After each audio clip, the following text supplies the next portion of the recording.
بسم اللہ الرحمن الرحیم۔ السلام علیکم۔ اردو کہانی سینٹر میں خوش آمدید۔ آج پھر ہمیشہ کی طرح وہ 3 گھنٹے باتھ روم میں رہنے کے بعد باہر آئی تھی۔ اس کی طبیعت زیادہ خراب نہیں تھی۔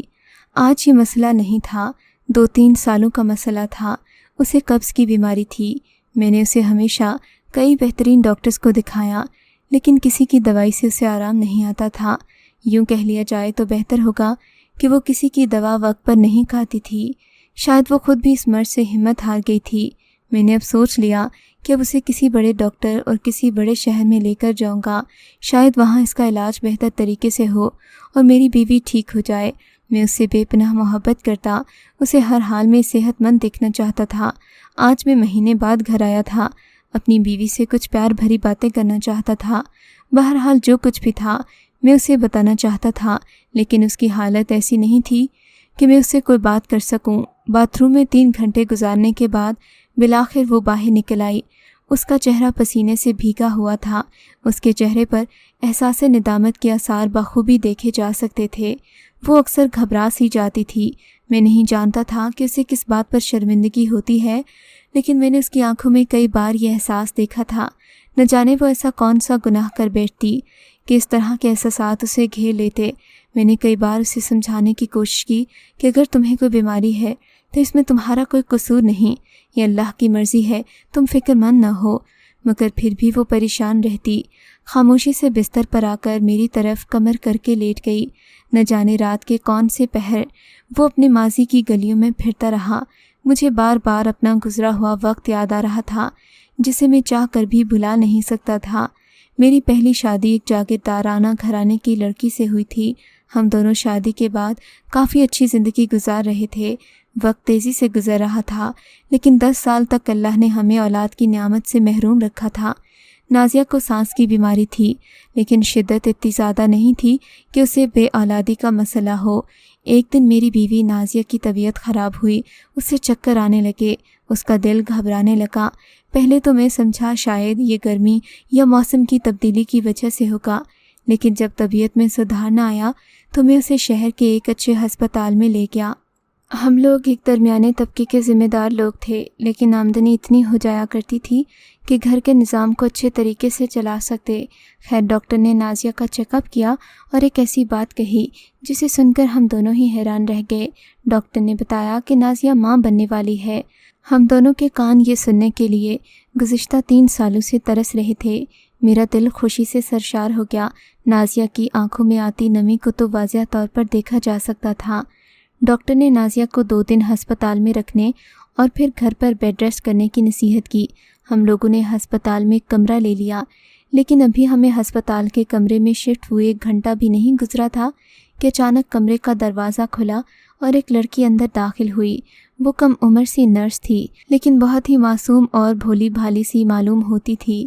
اس نے اندر آتے ہی ایک معصوم مسکراہٹ کے ساتھ ہم دونوں میاں بیوی کو سلام کیا۔ حال چال پوچھنے کے بعد بولی، آپ دونوں کو آج کے دن اتنی بڑی خوشخبری ملی ہے، ٹریٹ تو بنتا ہے۔ یہ سن کر میرے چہرے پر مسکراہٹ آ گئی۔ میں نے بنا کسی تردد کے اپنی جیب میں سے 5000 کا نوٹ نکال کر اس کی ہتھیلی پر رکھ دیا، جسے دیکھتے ہی اس کی آنکھوں میں خوشی کی ایک چمک ابھری۔ ہم دونوں کا شکریہ ادا کرتی وہ وہاں سے چلی گئی، لیکن اس کے بعد وہ تقریباً ہر گھنٹے کے بعد ہمارے گھر کا چکر لگاتی اور نازیہ کا بلڈ پریشر اور طبیعت چیک کرتی۔ یوں لگ رہا تھا جیسے ہم نے 5000 روپے دے کر اس پر کوئی احسان کر دیا ہو، جسے اتارنے کے لیے وہ ہر وقت ہمارے ارد گرد پھرتی رہتی ہے۔ 2 دن اس لڑکی کی ساجدہ کی وجہ سے بہت اچھے گزر گئے۔ میری بیوی نے ہسپتال سے چھٹی لیتے ہوئے کہا کہ ہم اس لڑکی کو اپنے ساتھ لے جاتے ہیں، یہ میرا بہت خیال رکھتی ہے، ہم اسے ہر ماہ کچھ تنخواہ دیں گے، ہمارا بھی بھلا ہو جائے گا۔ مجھے اس کی اس بات پر کوئی اعتراض نہیں تھا، کیونکہ اس لڑکی کی عادتوں سے وہ ایک سلجھے ہوئے اور اچھے گھرانے کی لڑکی معلوم ہوتی تھی۔ ہم نے اس سے بات کی بھی تو وہ ہمارے ساتھ چلنے پر رضامند ہوئی، کیونکہ یہاں اسے تنخواہ اتنی نہیں ملتی تھی کہ اس کا گزر بسر اچھے سے ہو سکے، اور اس کے گھر میں صرف اس کے بھائی اور بھابیاں تھیں۔ وہ تو ہر کوئی جانتا ہی ہے کہ شادی کے بعد بھائی اپنی بہنوں سے کس طرح نظریں موڑ لیتے ہیں۔ کچھ ایسا ہی اس کے ساتھ بھی ہوا۔ خیر وہ ہمارے ساتھ گھر آ گئی۔ اب وہ ہر وقت میری بیوی کے آس پاس ہوتی، اور جب بھی میں کام پر جاتا وہ اس کا پورا خیال رکھتی، لیکن ایک بات جو اکثر مجھے گھبراہٹ میں مبتلا کر دیتی وہ یہ تھی کہ میں جب بھی نازیہ کی طرف دیکھتا وہ بڑے غور سے میری جانب دیکھ رہی ہوتی۔ اس کی اس حرکت سے کئی بار مجھے بے چینی سی ہوتی، لیکن میں یہی سمجھتا کہ یہ ایک اتفاق ہوگا۔ خیر وقت گزرتا گیا۔ اس وقت میرے بچے کو نازیہ کے پیٹ میں آئے ہوئے 6 ماہ ہونے کو تھے جب اس کی طبیعت اچانک خراب ہونے لگی۔ میں اس کی طبیعت کو لے کر کافی فکر مند تھا کہ نہ جانے وہ کس طرح بہتری کی طرف آئے گی۔ آہستہ آہستہ وہ بستر پر ہی لگ گئی۔ اب وہ نہ پہلے کی طرح بولتی نہ کچھ کھاتی پیتی، لیکن ساجدہ اس کا ہر حال میں خیال رکھتی۔ ایک دن میں کام سے آیا تو نازیہ کو کچن میں کھڑے پایا۔ اس کے دروازے کی طرف کمر تھی۔ میں اسے دیکھ کر خوشی سے نہال ہو گیا۔ میں جلدی سے کچن میں گیا، اسے بلایا تو سامنے کھڑے وجود نے جیسے ہی پیچھے مڑ کر دیکھا میری جان جیسے حلق میں آ گئی۔ شکر ہے کہ میں نے کوئی ایسی ویسی حرکت نہیں کی، کیونکہ سامنے کھڑی لڑکی نازیہ نہیں بلکہ ساجدہ تھی۔ اس نے نازیہ کے کپڑے پہن رکھے تھے۔ پہلے تو مجھے یہ سب عجیب لگا، لیکن پھر میں اس کی یہ بات سن کر خاموش ہو گیا کہ میرے کپڑے دھلے ہوئے نہیں تھے، اسی لیے نازیہ باجی کے پہن لیے۔ خیر میں نے اس کی اس حرکت کو نظر انداز کر دیا۔ مجھے اب صرف اور صرف نازیہ کی فکر تھی۔ اکثر میں جب بھی نازیہ کے پاس جاتا مجھے دیکھ کر لگتا وہ مجھ سے کچھ کہنا چاہتی ہے لیکن بول نہیں پاتی۔ ایک دن وہ کچھ بولنے ہی والی تھی کہ ساجدہ دائی لے کر آ گئی۔ نہ جانے کیا بات تھی جو وہ مجھ سے کرنا نہیں چاہتی تھی۔ خیر کچھ دنوں کے بعد مجھے کام سے باہر جانا پڑا۔ میں ایک مرتبہ پھر سے نازیہ جی بات کو ادھورا چھوڑ کر چلا گیا، لیکن ایک دن اچانک مجھے ساجدہ نے فون پر بتایا کہ نازیہ کی طبیعت سخت خراب ہے، اسے سانس ٹھیک سے نہیں آ رہا۔ یہ سن کر میرے پاؤں تلے سے زمین نکل گئی۔ میں فوراً سارا کام چھوڑ کر واپسی کے لیے نکل پڑا۔ میرے پاس ان دنوں ایک چھوٹی سی گاڑی بھی ہوا کرتی تھی۔ اس دن دوپہر کا وقت تھا۔ اسکولوں کی چھٹی کی وجہ سے سڑکوں پر خاصا رش لگا ہوا تھا۔ میری آنکھیں تو جیسے گھر جلدی پہنچنے کی دھن میں دھندلا سی گئی تھیں۔ میں پاگلوں کی طرح گاڑی چلاتا ہوا روڈ پر سے جا رہا تھا۔ مجھے پتہ ہی نہیں چلا کب میری ایک ٹرک سے ٹکر ہوئی۔ میرا سر گاڑی کے اسٹیئرنگ میں جا لگا۔ گاڑی کے شیشے ٹوٹ کر میرے جسم کے کون کون سے حصے میں لگے پتہ نہیں۔ چند منٹوں میں بے ہوش ہو گیا۔ نہیں جانتا تھا کہ کون مجھے کب ہسپتال لے کر گیا۔ آنکھ کھلی تو معلوم ہوا کہ میری بیوی اور بچہ اس دنیا میں نہیں رہے اور مجھے پورے 2 دن بعد ہوش آیا ہے۔ میرے ارد گرد میرے گھر والے بھی کھڑے تھے، انہی میں وہ لڑکی ساجدہ بھی تھی، لیکن گھر والوں کے منہ سے نازیہ کا سن کر مجھے جتنی تکلیف جسم میں ہوئی اس سے زیادہ روح میں ہونے لگی۔ میں وہیں بیٹھے زور زور سے رونے لگا۔ مجھے ساری تکلیفیں بھول گئیں۔ یاد تھا تو نازیہ کا وہ چہرہ جو وہ مجھے اکثر پیار سے دیکھا کرتی تھی۔ اس کی محبت بار بار میری روح کو تڑپا رہی تھی۔ نہ جانے کتنی دیر میں اس تکلیف میں تڑپتا رہا۔ میری حالت خراب تھی، پورے جسم پر جگہ جگہ پٹیاں لگی تھیں، میں ٹھیک سے چل بھی نہیں سکتا تھا۔ کچھ دن کے بعد ڈاکٹرز نے مجھے ڈسچارج تو کر دیا، مگر گھر پر میری مکمل دیکھ بھال کی یقین دہانی کی گئی۔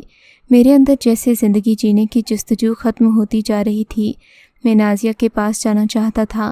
کیسا بدبخت شوہر تھا جو اپنی بیوی کو کاندھا تک نہ دے پایا، اس کا آخری دیدار تک نہ کر پایا۔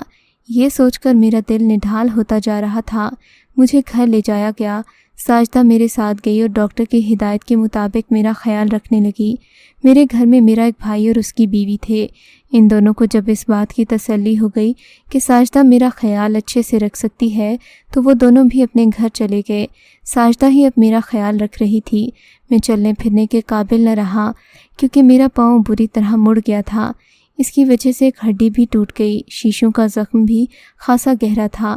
جب سب مجھے چھوڑ کر چلے گئے اس وقت ساجدہ نے میرا دن رات خیال رکھا۔ میں جو نازیہ اور اپنی اولاد کے دکھ میں گھرا جا رہا تھا، وقت نے میرے زخموں پر مرہم رکھنا شروع کر دیا۔ یہ مرہم اسی شخص کے ہاتھوں سے رکھا جاتا ہے جو میرے جسم کے ظاہری مرہم رکھ رہا تھا۔ وقت کے ساتھ میری حالت میں بہتری آتی گئی۔ میں آہستہ آہستہ اپنے پیروں پر کھڑا ہوتا گیا۔ اس دن ہم دونوں ہی بہت خوش تھے، لیکن اس دن کے بعد سے میری زندگی میں ساجدہ کی اہمیت کئی گنا بڑھ گئی تھی۔ میں نے ٹھیک ہوتے ہی فیصلہ کر لیا۔ جیسے ہی میری طبیعت پوری طرح بحال ہوئی، ساجدہ نے اپنا سامان باندھا اور گھر جانے کی تیاری کرنے لگی۔ تب میں اس کے پاس گیا اور اس سے کہا کہ تم کہیں نہیں جا سکتی، وہ سوالیہ نظروں سے میری جانب دیکھنے لگی کہ میں کیسی باتیں کر رہا ہوں۔ تب میں نے کہا، تم اس لیے نہیں جا سکتی کہ میں تمہیں اپنا نام دے کر ساری زندگی اپنے ساتھ رکھنا چاہتا ہوں۔ اس کی آنکھوں میں خوشی اور نمی کی لہر دوڑ گئی۔ اگلے ہی دن میں نے سادگی کے ساتھ اس سے نکاح کر لیا۔ شروع کے دن تو بہت اچھے گزرے، لیکن رفتہ رفتہ اس کے مزاج میں تبدیلی آنے لگی۔ وہ پہلے کی طرح خوش نہ رہتی، چہرے پر عجیب سی اداسی چھائی رہتی۔ ایک اور چیز جو اس کے بارے میں عجیب تھی کہ وہ دن میں کئی بار آدھا گھنٹہ یا گھنٹہ باتھ روم میں گزارتی۔ شروع میں تو میں نے اس سے سوال نہیں کیا، لیکن پھر ایک دن میں نے اس سے پوچھا کہ تم اتنی دیر باتھ روم میں کیا کرتی ہو؟ تب وہ بولی، مجھے قبض ہے جس وجہ سے میں باتھ روم میں زیادہ وقت گزارتی ہوں۔ یہ سن کر مجھے کافی پریشانی ہونے لگی۔ میں فوراً ہی اسے ڈاکٹر کے پاس لے گیا۔ ڈاکٹر نے اسے دوائیاں دیں اور اس کا مستقل علاج شروع ہو گیا۔ آہستہ آہستہ ساجدہ کا باتھ روم میں رہنے کا دورانیہ بڑھتا گیا۔ اس کے ساتھ میری فکر بھی بڑھتی گئی۔ مجھے کئی بار کام کے سلسلے میں ہفتوں باہر رہنا پڑتا، اس لیے میں اس کا ہر وقت خیال نہیں رکھ پاتا تھا۔ لیکن ایک بات جو مجھے اکثر پریشان کرتی تھی کہ نہ جانے ایسا کیا ہو گیا کہ ساجدہ نے اپنی نظریں مجھ سے یوں پھیر لیں۔ میں یہ سوچ کر خاموش ہو جاتا کہ شاید اپنی طبیعت کی وجہ سے وہ اداس رہنے لگی ہے۔ کئی بار تو وہ بنا بات کے رونے لگتی۔ خیر یوں ہی اس کی بیمار صحت کے ساتھ زندگی کٹتی جا رہی تھی۔ ایک دن مجھے اچانک گاؤں جانا پڑا۔ وہاں پر رہتے مجھے ایک ہفتہ ہو گیا۔ ایک دن میں نے سوچا کیوں نہ میں گھر جاؤں، اس طرح ساجدہ بھی خوش ہو جائے گی۔ اسی خیال کے تحت میں گھر کے لیے نکل پڑا۔ آج میں نے سوچا ہوا تھا کہ میں نازیہ کو کہیں باہر گھمانے لے کر جاؤں گا، کیا پتہ وہ تھوڑا اچھا محسوس کرے۔ تھوڑی ہی دیر میں گھر پہنچ گیا۔ گھر میں داخل ہوتے ہی میں نے دیکھا نازیہ وہاں موجود نہیں تھی۔ مجھے لگا شاید وہ باتھ روم میں گئی ہوگی۔ کمرے میں داخل ہوا تو میں نے دیکھا باتھ روم کا دروازہ کھلا تھا۔ تب میں نے سوچا ممکن ہے وہ ہمسائے کے گھر میں گئی ہو، اس لیے میں اس کی واپسی سے قبل نہا دھو کر تازہ دم ہو کر تیاری کرنے لگا۔ لیکن جیسے ہی میں نے باتھ روم کا دروازہ کھولا، اندر کا منظر دیکھ کر میرے ہوش اڑ گئے۔ کاش میں نے یہ سب دیکھا ہی نہ ہوتا۔ میری بیوی فرش پر بیٹھی ہوئی تھی اور اس نے ایک گڈے کو اپنے سینے سے لگایا ہوا تھا۔ سمجھ میں نہیں آ رہا تھا کہ یہ سب دیکھنے کے بعد میں کیا رد عمل ظاہر کروں۔ مجھے دیکھ کر اس کے تاثرات بھی کچھ ایسے ہی تھے جیسے میں نے اس کا کوئی بہت بڑا گناہ پکڑ لیا ہو۔ اسے دیکھ کر میں غصے سے وہاں سے واپس مڑ گیا۔ تبھی وہ تیزی سے میری طرف بھاگتی ہوئی آئی، مجھے بازو سے پکڑ کر بولی، مجھے غلط مت سمجھنا، میں نے کوئی گناہ نہیں کیا۔ میں نے اس کی جانب افسوس اور غم کی نظروں سے دیکھتے ہوئے کہا، یہ گناہ نہیں ہے تو کیا ہے؟ تم اتنے سال اندھیرے میں رکھتی رہی مجھے اور خود اندر بیٹھ کر یہ سب کرتی رہی۔ اپنی بیماری کا بہانہ تم نے مجھے پریشان کرنے کے لیے رچایا۔ نہیں، آپ غلط سمجھ رہے ہیں، وہ بولی۔ میں یہ سب صرف ہمارے بچے کی محبت میں کر رہی ہوں۔ مجھے اپنے بچوں سے بے پناہ محبت ہے، لیکن مجھے لگتا ہے میں کبھی ماں نہیں بن پاؤں گی، اسی لیے میں اپنا وقت اس گڈے کے ساتھ کھیل کر گزار لیتی ہوں۔ اس کی آنکھوں میں یہ سب بتاتے ہوئے آنسو نمودار ہو گئے، جنہیں دیکھ کر مجھے اس پر شدید ترس آیا۔ میں سمجھ گیا کہ اسے کوئی بیماری نہیں، ذہنی بیماری ہے۔ میں نے اسے وہ گڈا اپنے کمرے میں لانے کی اجازت دے دی۔ پہلے اس نے گڈے کو باتھ روم کی الماری میں چھپا رکھا تھا۔ میں جب بھی اس سے پوچھتا کہ اس کی چابی کہاں ہے یا اس میں کیا ہے تو وہ مجھ سے کہتی کہ اس کی چابی گم ہو گئی ہے، لیکن اب وہ کمرے میں اس گڈے کے ساتھ آزادی سے کھیل لیا کرتی۔ ہمارے بیچ کوئی راز نہیں رہا تھا، لیکن شاید یہ میری غلط فہمی تھی۔ میں اسے اپنی تسلی کے لیے ماہر نفسیات کے پاس لے کر بھی گیا، کئی بہترین گائنیکالوجسٹ کے پاس بھی لے کر گیا، لیکن کسی نے کوئی امید کی کرن نہ دکھائی۔ شاید میرے نصیب میں اولاد کا سکھ لکھا ہی نہیں تھا۔ ڈاکٹرز نے ڈھیروں دوائیاں تھما دیں، وہ جو میں اسے وقت پر کھلا دیتا، لیکن اس کی طبیعت سدھرنے کی بجائے مزید بگڑتی جا رہی تھی۔ اس کی توجہ مجھ پر سے بالکل ختم ہو گئی۔ وہ کسی ٹائم بیٹھے بیٹھے ہنسنے لگتی، کسی ٹائم رونے لگ جاتی۔ مجھ سے اس کی یہ حالت دیکھی نہیں جا رہی تھی، لیکن میں جانتا تھا کہ یہ سب اس کے اختیار میں نہیں ہے۔ ایک دن میرے کچھ دوستوں نے گھر آنا تھا۔ پہلے بھی ساجدہ ایسی دعوتوں پر بہت اچھے طریقے سے ہر چیز کا اہتمام کرتی، لیکن آج کل اس کی حالت خراب تھی۔